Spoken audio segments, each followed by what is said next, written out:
Purim. Purim. We're coming up to Purim. Amazing.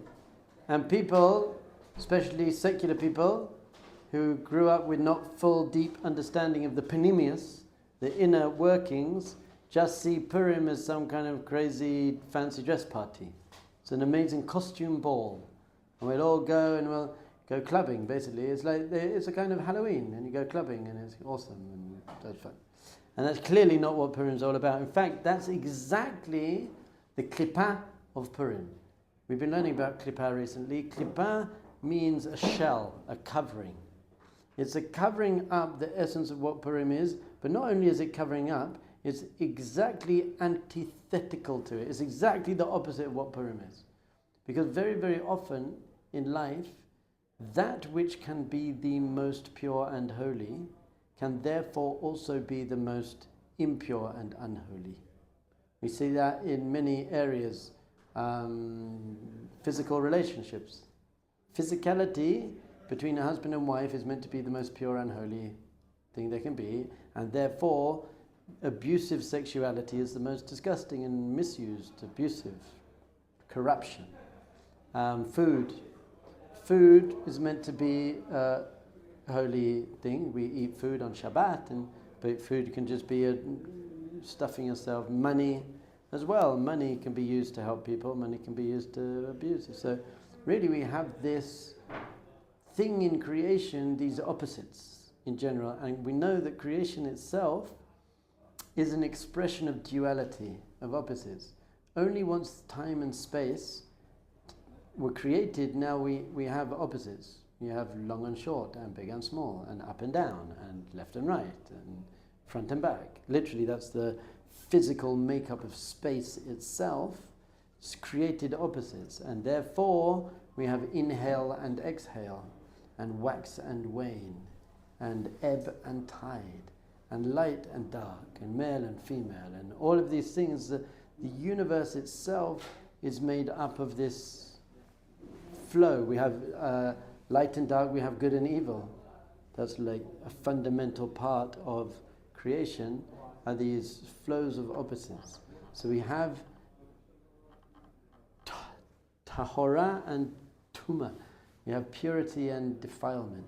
And we have kedusha and klippah. We have holiness and unholiness covering up. And Purim is really meant to be the time where we reveal the holiness in the mundane. And it can be completely misused, so we have to prepare. Very, very important part of everything in life is preparation. The more you prepare for something, the more you're going to get out of it. And that's everything. You're getting married, the more you prepare for marriage. What does it mean to be a good husband? What is marriage? The better marriage you're going to have. The more you prepare for your speech, the better your speech will be. Unless, I guess you can over-prepare and then make yourself nervous. But whatever, you get in general, the more you prepare for something, the more you understand it. So Judaism teaches there are two ways to prepare for anything. The first way is just to understand it. Just understand, what am I doing? The day after Purim, I'm going to see you, and I'm going to say, did you have a good Purim? Now, how are you going to answer the question? Because how do you define a good Purim? So you have to define, what does it mean to have a good Purim, which means you have to understand what's available on Purim, what you're meant to be doing. Did you have a good vacation? Well, it depends. What was the purpose of the vacation? If the purpose of the vacation was to relax, rest and relax and rejuvenate, and you spend lots of time on the beach and you did that, you had a good vacation. But if you did crazy things, then it wasn't good. Everything in life. So you have to understand, what is it that I'm meant to be feeling, thinking, doing, saying on Purim for me to be able to say, yes, it was good. Now remember, we said good, there are two definitions of good. Number one is moral. He's a good person, means it's a moral choice. And the other one is not moral, but serves its purpose. Said a good tennis racket. A good tennis racket isn't making moral choices. It does what it's meant to do well. So did you have a good Purim is, did you do what you were meant to do on Purim? Do you understand what Purim is all about? And it's coming up in 2 weeks, basically. 2 weeks today you will be sitting somewhere at a table somewhere, probably drinking a lot of wine. And it's very, very dangerous, because if you don't know what you're meant to be doing, it's just going to turn into some party, and you're going to be like, yeah. And then after you might go to your rabbi's house or something where people are trying to share Torah and do the real avodah of Purim, but after that you're going to hit Ben Yehuda Street, you're going to get to some club, and then you're going to like wake up at like 11 o'clock in the morning on Monday in your own vomit and be like, hold on, what did I do? And I'll be like, what did you do? So we have to understand. So the first thing is understanding what's Purim all about, what's the power behind Purim. The second thing in preparation is yearning, excitement. I actually looking forward to this. The more you're looking forward to your wedding, the more meaningful and amazing it's going to be. The more you're looking forward to something, the more excited you are for something, the more you'll get out of it when it happens. With everything in life, the more you're looking forward to the football game, the more you're going to get out of the football game. So, in fact, they work hand in hand, because the more you understand something, the more you should be looking forward to it. If you really understand what's going on and the amazing, amazing, incredible opportunity of Purim, then the more you'll get out of it. So that's the hachana. Hachana is preparation, two parts of preparation, moach velev, your head and your heart. Moach and lev is actually the same numerical value as hachana. Preparation takes your head and your heart all together to get ready for Purim. So we have to understand the backdrop of what Purim is, and then very, very importantly, in order to really understand any of the chagim, the festivals, we have to look at the mitzvahs, because the mitzvahs are the signposts of what you're meant to be doing. The mitzvahs themselves, which we know mitzvahs are connection points, the mitzvahs themselves are the lesson and the opportunity and the connection. So we've got to understand it. So very firstly, Purim. Why is it called Purim? What does Purim mean, and why is it called Purim? What is the word Purim? Other festivals, for example, Sukkot is called Sukkot because we dwelled in Sukkot, in spiritual, in the Ananei HaKavod, the clouds of glory. And Rosh Hashanah is called Rosh Hashanah because it's the creation of the universe, creation of life. Yom Kippur is called Yom Kippur because it's the day that we get kapara, atonement. We reconnect to Hashem. Hanukkah is called Hanukkah because we rested on that day from the war. Well, lots of reasons it's called Hanukkah. Pesach is called Pesach because Hashem passed over our houses. Why is Purim called Purim? What is Purim and why is it called Purim? Anyone? Okay, so that's good. Let's start with Purim. Purim's called Purim based on something that happens in the Megillah, in the story of the Jewish people in Persia, and Haman came to wipe them out. Purim is actually not even a Hebrew word. Purim, it means lots, the lottery. So you know the story that Haman decided he's going to kill all the Jews. So then he had a pur, he had a lottery to see what date should I kill them on. So we have this very, very high, holy, very, very special festival. And we said this morning, one of the reasons it's so special and holy is because it's the last festival of the year. Pesach is the first festival of the year. Purim's the last festival, which means it's the climax. Everything's happening in Purim. Everything that we built during the year is coming to a forefront and getting fixed and rectified on Purim. But it turns out that the name of the festival itself is a not Jewish word for the lottery that they used to kill us all.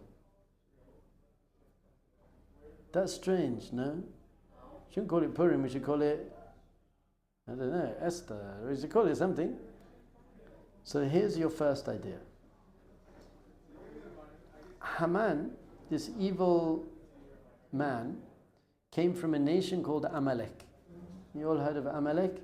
Amalek is the most evil nation on the face of the planet. Just like we said, there has to be tall and short and left and right and up and down and good and bad.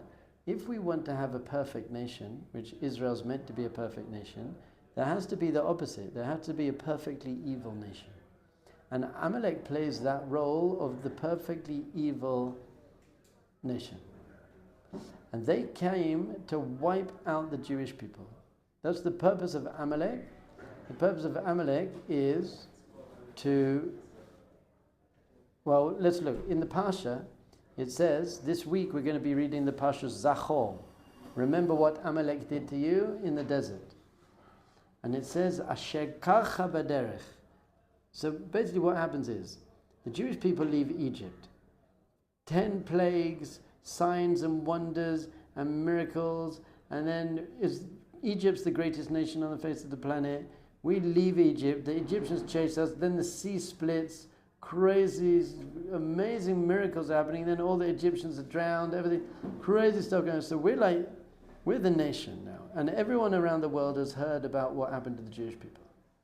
And at this point, Amalek comes and attacks us. Now Amalek knows that it has no chance.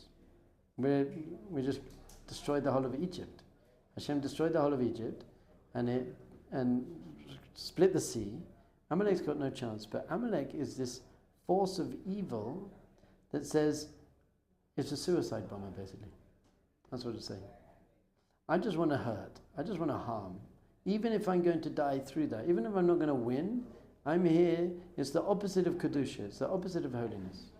Holiness, the Jewish people are meant to bring holiness into the world, which is meant to say that really Hashem is everywhere. Even nature is an expression of Hashem's action in the world. And Amalek are the opposite. They want to bring darkness. We're all about bringing light. Amalek wants to bring darkness. We know that the gematria, the numerical value of Amalek, is the same as Safek. Safek means doubt. I'm putting doubt in your mind. Is there really a God? Is it really meaningful? You know, I can explain those things. It's not special anymore. So that's what Amalek are doing. So it says in the Torah, Asher karcha baderech, that they happen to you on the road. So Rashi says there are a few meanings of the word karcha. The first meaning of the word karcha is mikre. So mikre means, in modern Hebrew as well, a coincidence. What Amalek comes along and says is, nothing's actually meaningful. Everything's a coincidence. Things happen, and they happen. There's no master plan. There's no master. Never mind a master plan. It's all just completely random. Things just happen. Everything is only there's only nature. Nature runs. That's it. That's what life is all about. That's the power of Amalek, which is coming against the power of Am Israel, the Jewish people, that say, actually it's the opposite. Nothing's random. Everything's meaningful. Even nature's meaningful. Every single little thing that we go through and it happens, it's all completely meaningful and God's involved in everything. Yes? I think that the idea of Amalek being a spiritual force that instills a sense of doubt, confusion, and despair, nihilism, that makes sense. When you cross it over with like a nation of people as an ideology, it's almost harder to understand, because a suicide bomber thinks that they're going to heaven, right? So they think that, they have a different reality, they have a God. They say, okay, we do this is going to be for my good. It's not like... So Amalek's even worse than that. Amalek aren't even doing it because I'll go to heaven and get 72 virgins and all of that. Amalek's just whole mission is darken the eyes of the world. Are there people that actually operate like that? Nowadays we don't have that nation. The nation's... Amalek is an ideology now which is completely prevalent today. Every time you put someone down, every time you look at your phone more than you should, it's all Amalek. It's a whole... We don't have clarity. No one has clarity in life. Everyone's a bit uptight. Everyone's can't make decisions. Everyone's caught up in their own little world of, I can't handle life. Most people can't handle life. That is Amalek. If we really had true emunah and we knew everything was Hashem and there's a purpose to life, then we'd have immense clarity. I know what I'm doing here. I know what I'm meant to achieve here. So now there's no nation called Amalek, but their ideology is rampant, even in the religious world, by the way. Would you say that Nazi Germany was the last nation of Amalek? Nazi Germany, last nation of Amalek, it would appear that way. But maybe, I don't know. People say Hamas, I just don't know. I think it's irrelevant if there is a nation, who the nation is, because it's the ideology that is rampant throughout within our own mind. It's basically taken over our mind. So no. Because I'll know better. So that's what Amalek is. Amalek is all your doubt and confusion in your own head. Amalek is all your negativity and criticism and disconnection. There's a complete, and loads of people are really lonely. I was reading an article the other day, like in New York, in Manhattan, people are very lonely. It's like the most busy, moving place on the face of the planet, but that's why they're very lonely. And it really, ultimately, when it comes down to it, we are alone. We're all alone. None of your relationships last forever. People come and go in your lives. When you go to bed at night, you're basically alone, and you wake up alone. And then you do things and you get involved in the world. So people have this existential worry and doubt and fear and trying to build a sense of self. But we've been saying it's the opposite, that alone is not a terrible place to be, because alone means neshama. Alone, it means I'm connected to something deeper within myself, and then you're not lonely. There's a difference between being alone and being lonely. But Amalek's just putting all this false promises as well into your life. If I have this, then I'll be happy. If I do this, then I'll be happy. So it's a complete taken over. Do you believe that the most effective way to fight that force is through knowledge, study? I think the most effective way to fight that force is knowledge and study is one way, but in general, Jewish spirituality is not about building more stuff, it's about peeling away. This is exactly what Purim's about, by the way. Purim's about peeling away all the externals and revealing Hashem in nature, revealing your neshama in your psyche. Because I gave a class this morning, there's nothing you have to do to be happy. You are happy. That's your natural state of being. Happiness is your essence. I guess what I mean is that we're not born with the answers. I mean, for some of us are lucky enough to learn when we're very young, but even you learned later in life, about Judaism and truth, and up until that point, how were you operating? I really think, even when I went to be a Buddhist for 6 years, that was beating the Amalek Western mind type thing.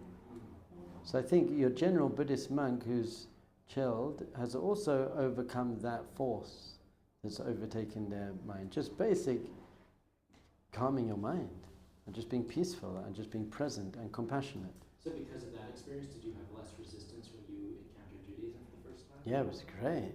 That experience just helped me have a much clearer sense of presence and self and peace of mind, so that I could absorb what I needed to absorb and reject what is not healthy for me. I still fought Judaism for a long time because, it's hard being a religious Jew. I wanted to go and canoe down the Amazon. Right. But when I saw truth and I saw evidence for truth, I was like, okay, so this is truth, and deep, and very deep. Once you start learning Torah on a deeper level, we have to learn it on all the levels. We have to understand basic things. Once you actually start learning what's going on, it's unbelievable. It's not human. Just learning the depth behind everything we're doing and everything that's going on. What are we? What is a soul? What is a mitzvah? What is God? What's the purpose?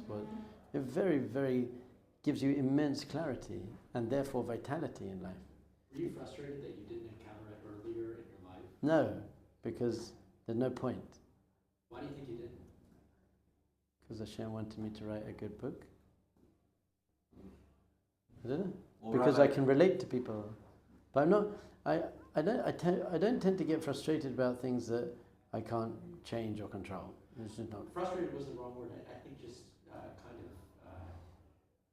No, because I think everything that I did leading up to it was part of my journey. It was good for me. I realized that when I was 29, 30 years old. In a way, because of what I've done in Asia for 6 years, I was miles ahead of most religious people who are doing all the religious stuff, and they know about Purim and Tefillah. I didn't know any of those stuff, but lots of what they were trying to do, I already had in terms of peace of mind and connection. To depersonalize it, it is sort of an insane thing for Jews to go, 30, 40 years, if not their whole life, without knowing the first thing about truth in Judaism. Yeah. Don't you think that that's just kind of insane? I think that's sad, and that's why Aish is doing what it's doing. How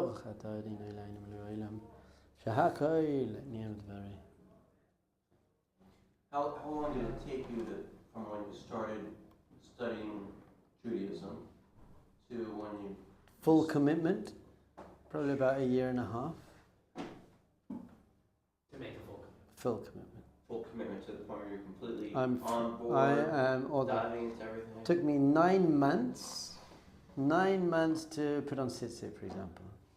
9 months to put on tzitzit. Now I feel much better about it. Oh yeah, I haven't put on tzitzit yet, so... I think that's a healthy growth. Alright, so 9 months to put on tzitzit. And then probably another around 9 months to say, you know what? I mean, this is it. Tefillin, did you do that before? Yeah. Tefillin. I'm doing tefillin. Yeah, So tefillin's it's not that big. because I do it tefillin, for you can myself. just do your cultural Jew, you just put on I have to tefillin. do the next Tzitzit is already weird. Tzitzit is kind of weird. It's like it's a statement. Tefillin was weird today. Yeah, tefillin's very weird. The first time I put on tefillin, it was like uncomfortable. I was like, But what am I doing? tzitzit, you walk around, people are like, you're Orthodox. Well, you could also tell Exactly. Tzitzit is a commitment, and it's a statement.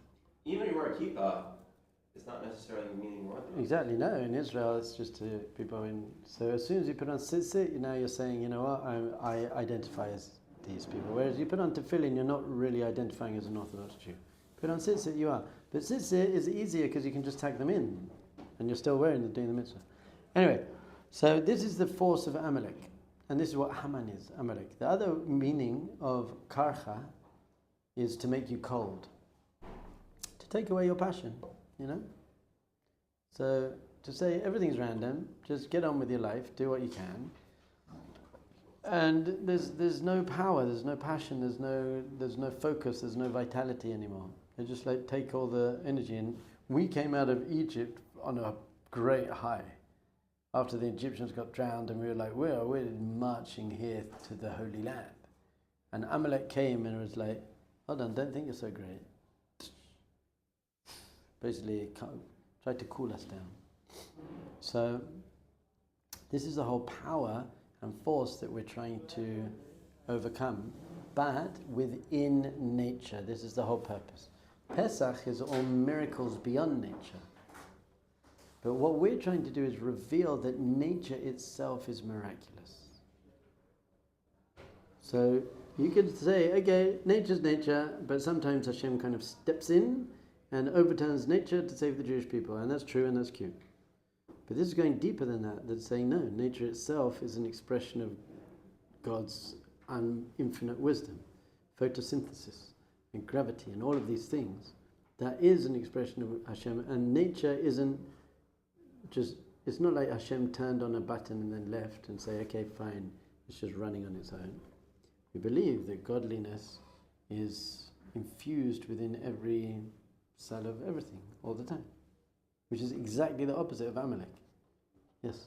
How do we overcome that sort of Amalek, in the form of the doubt and the everything's a coincidence, everything's random? So there are two ways. One way to overcome the Amalek is it's through evidence. I can prove to you that there's an infinite consciousness that created the universe. And I can prove to you that the Torah was not written by a human being. And I can prove to you it was part of... So just basic logic, rational evidence. And this happened to me a lot when I started becoming religious.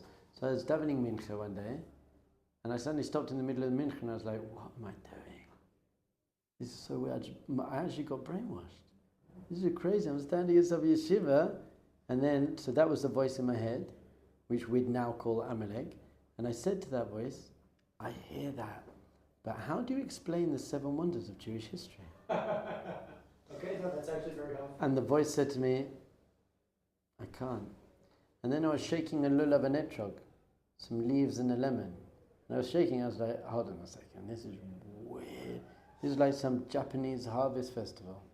And I had that voice in my head and I said, I hear that, but what about national revelation? How'd you get away with that lie? And the voice in my head was like, so evidence, logic, reason is an immensely powerful weapon against doubt, because now I don't have any doubt. I don't have doubt. Why? Because I have evidence for what I believe. That's a very powerful way for me in general. It's like a constant, it's like going to the gym every day, but just... It took a long time. So now I don't do that anymore. I still think what I'm doing is pretty crazy. But I don't think I'm crazy for doing it, because I know it's true. But I'd say it took me a good year, more than a year, of that voice in my head saying, come on, really, just go and live your life. I was a good person. I was a very good and spiritual person. I was going to run an ashram and an orphanage in India. I had a great life. I was like, what, you're really going to join these crazy people? But whenever I had that voice, I was like, but I know it's true. Yeah. Do you think if you didn't travel, learn the Buddhist way, well, do you consider yourself like formally converting to Buddhism, or you were just learning the religion? I was studying. I wouldn't say I was ever a Buddhist. You're studying. So do you feel that if you didn't study Buddhism for all those years, coming back to Aish, or coming to Aish and learning, you wouldn't have, not having that perspective, you wouldn't have actually become Orthodox? And No, as soon as I saw the evidence, wherever I was, whatever I did in my life, I'm just an intellectually honest human being. What I'm saying, So if you were 18 and came to Aish, and I found out it was true, but I didn't want it to be true because I still wanted to go and party. I might have gone and partied, but eventually come back. like you could still party and Exactly. be Orthodox too. Yeah, but not the partying I used to do. Do you ever wish that... What kind of party do you used to do? Do you ever wish that it wasn't true? Or that you, Do I wish that it wasn't true? No, well, in a way, yes, because you could just be free, but the truth is, I'm glad it's true because now I know what to do. I'm very clear, and I know that people who don't know what to do, then not look around you around the world. Secular people aren't particularly happy, well thought out people, and like obviously lots of them are running orphanages and doing great things and have wonderful families. I'm not judging them in general, but if you don't have a clarity of truth and purpose, then life's kind of a bit random. Amalek, literally it's Amalek, and Amalek might just be nice. And I got lots of friends in England. They're married and they have their jobs and they go to watch the football and they have dinner parties and it's nice. They're lovely people, really. But like, You're happy? yeah, let's say some of them are even quite happy. But it's like, but what? Where's the actual meaning behind it? It's just meaningless. It's nice, but it's nice. They're nice people and basically happy. But there's no overriding actual clarity of spiritual purpose, the actual reason for the creation of the universe. Whereas we're living with the reason for the whole creation of the universe. It's very, very empowering. And it takes responsibility. you were how old when you started studying Judaism? 29. And so, if you were to give your 29-year-old self advice today, what might you say? No, I think I did pretty well. I'd say, yeah, you're doing pretty well. Well, I guess maybe to your 29-year-old self who was receiving this material for the first time and maybe...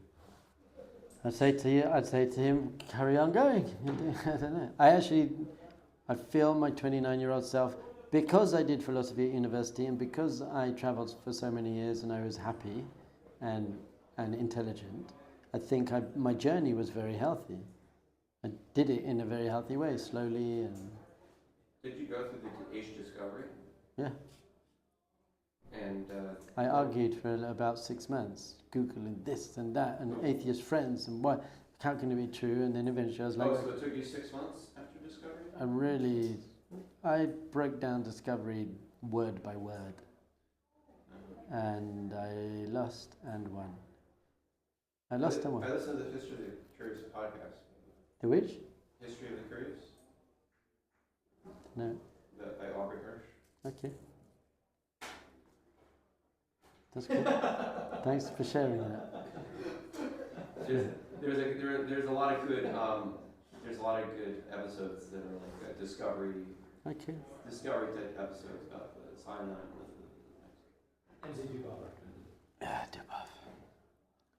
So fine.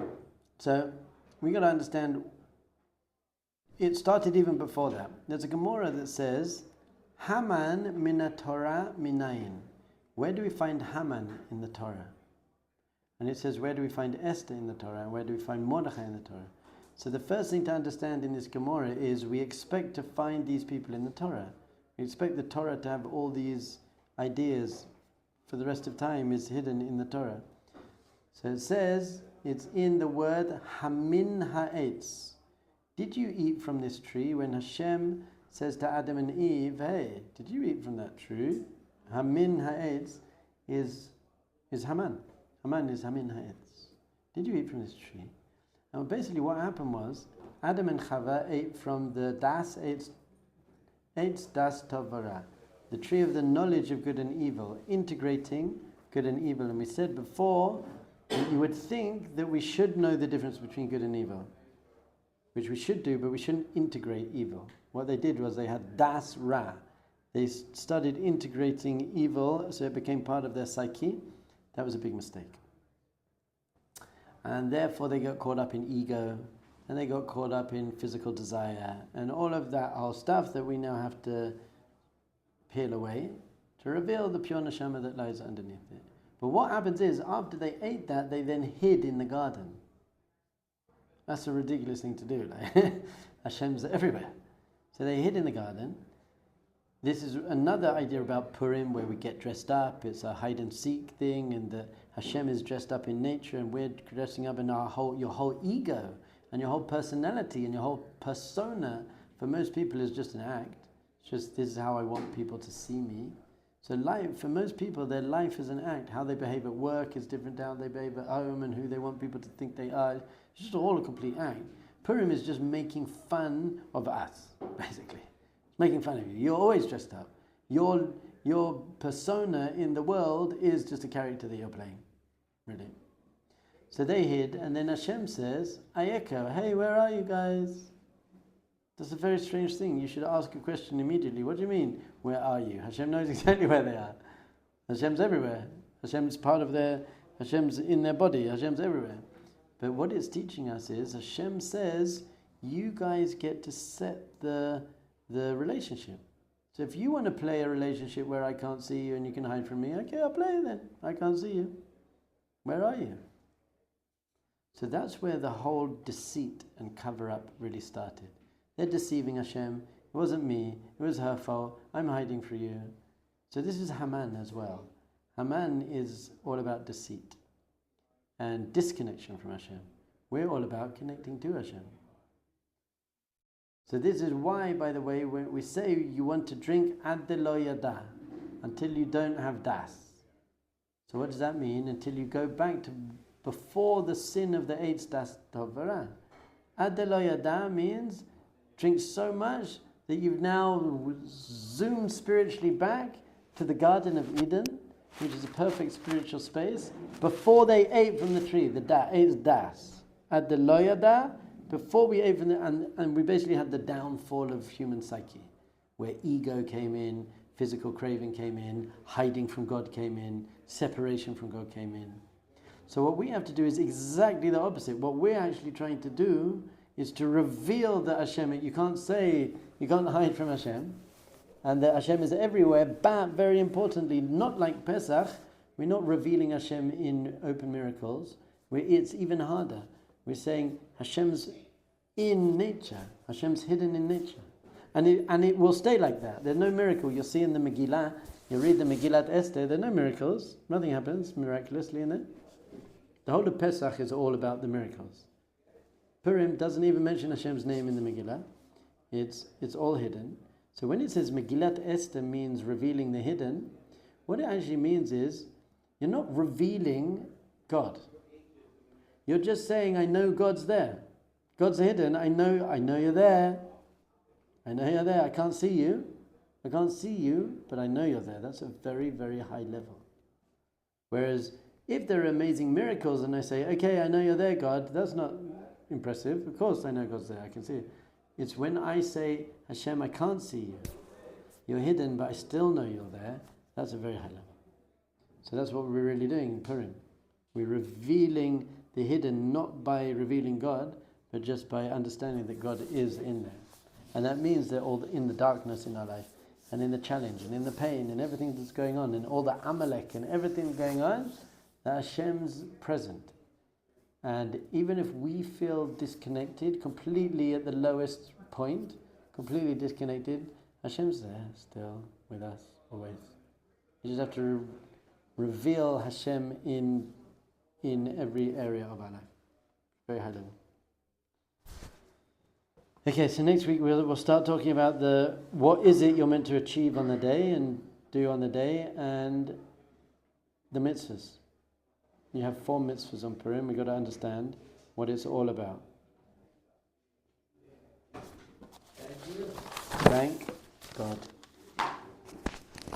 Did that even record, or was stopping? Yeah, we can always watch recording, but it just said Yeah, it's been recorded for 30 seconds.